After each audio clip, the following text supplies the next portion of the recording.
Welcome back to another conversation about leaving well.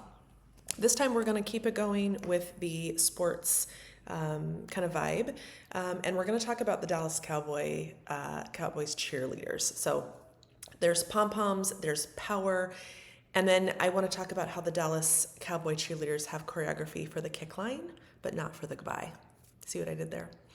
I've been watching the Netflix series on the Dallas Cowboys Cheerleaders, and I can't stop thinking about how it mirrors the exact dynamics that I see in nonprofit and leadership transitions.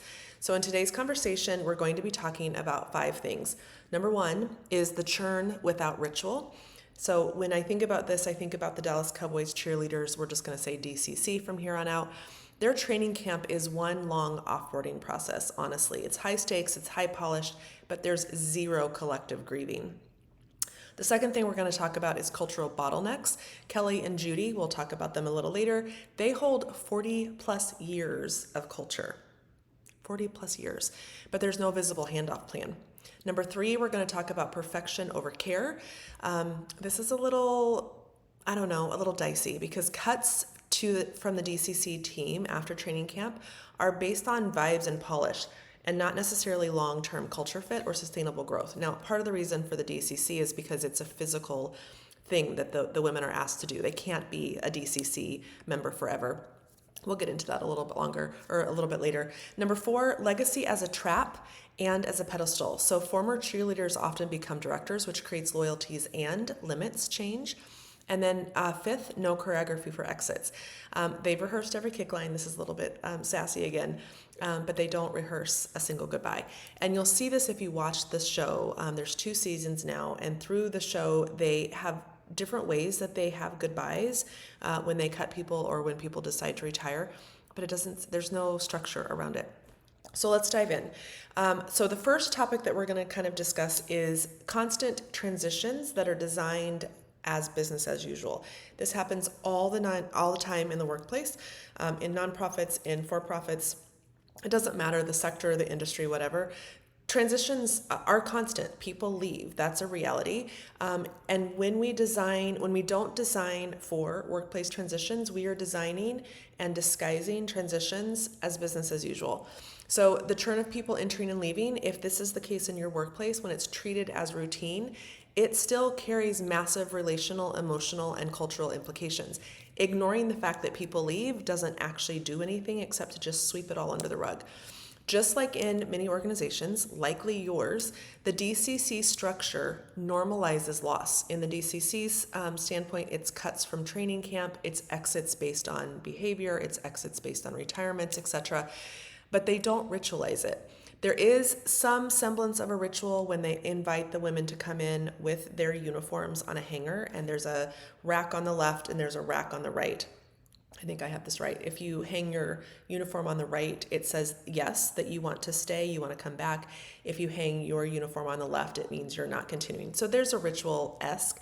But then the awkward thing about to kind of contrast that is that when they're doing cuts for training camp, the only thing that they do is call someone one by one, and they have kind of an escort, a woman walk the DCC hopeful into the room. They then wait outside, and then when they're cut, then they walk usually a tearful person to collect their things and then go home.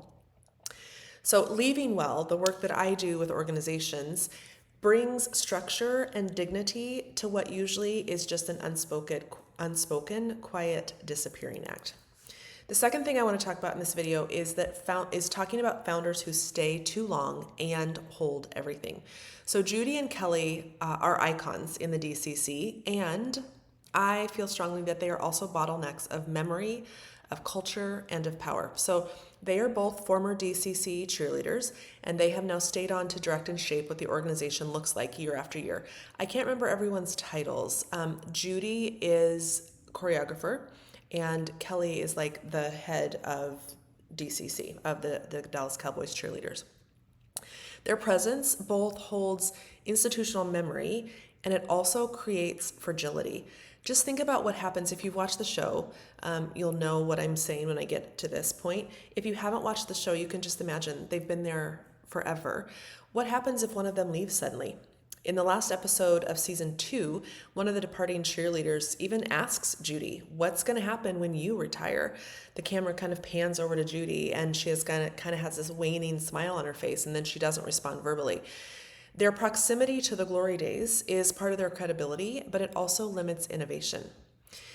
This mirrors my client engagements with founding executive directors, legacy board members, and charismatic culture holders who don't document anything along the way, let alone on their way out.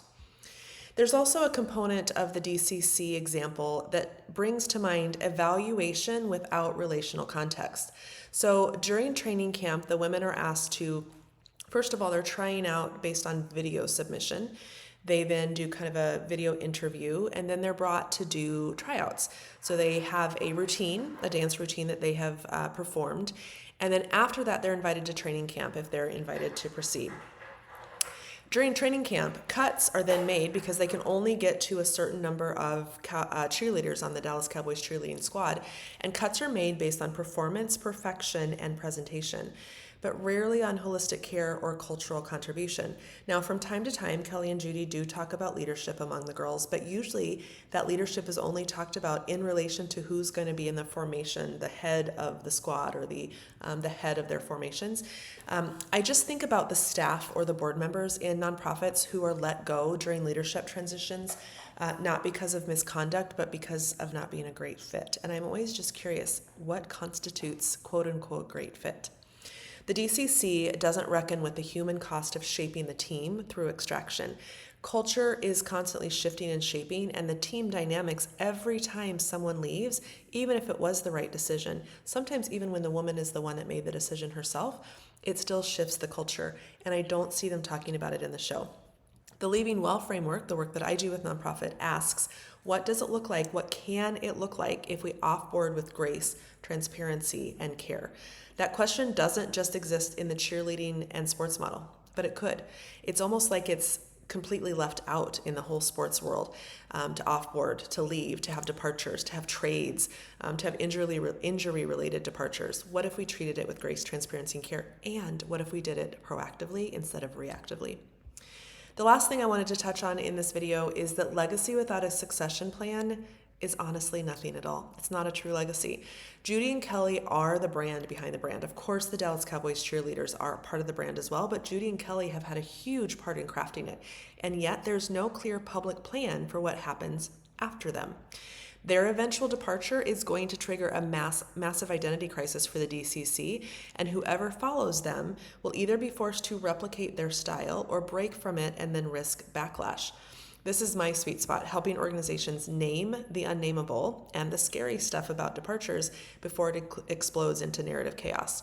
So let's just imagine for a sweet spot minute that I was going to consult with the DCC.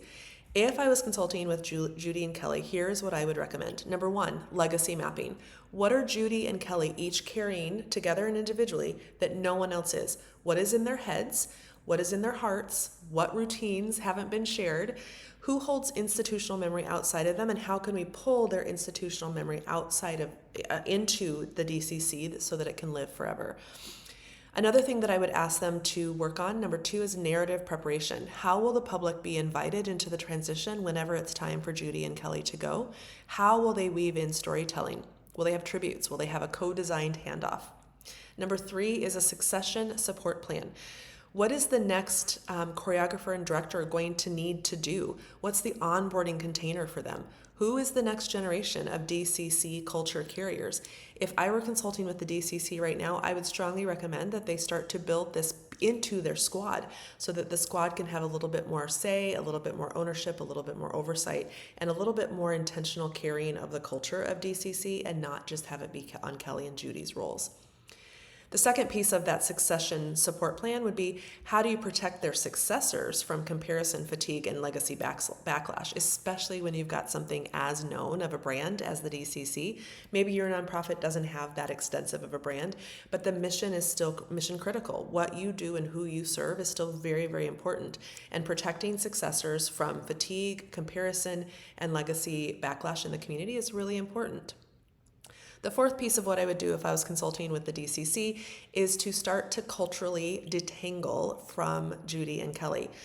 I'm curious what parts of the DCC culture are theirs and what parts should be released, reimagined, or retained. When I work with organizations where an outgoing leader is not coming back, so I'm not talking about for sabbatical or parental leave, but when someone has departed their role because of death or long-term disability or retirement, resignation, etc., it is very important that we do a little exercise around what pieces of their leadership and the things that they may have implemented need to be kept institutionally and what parts do we bless and release.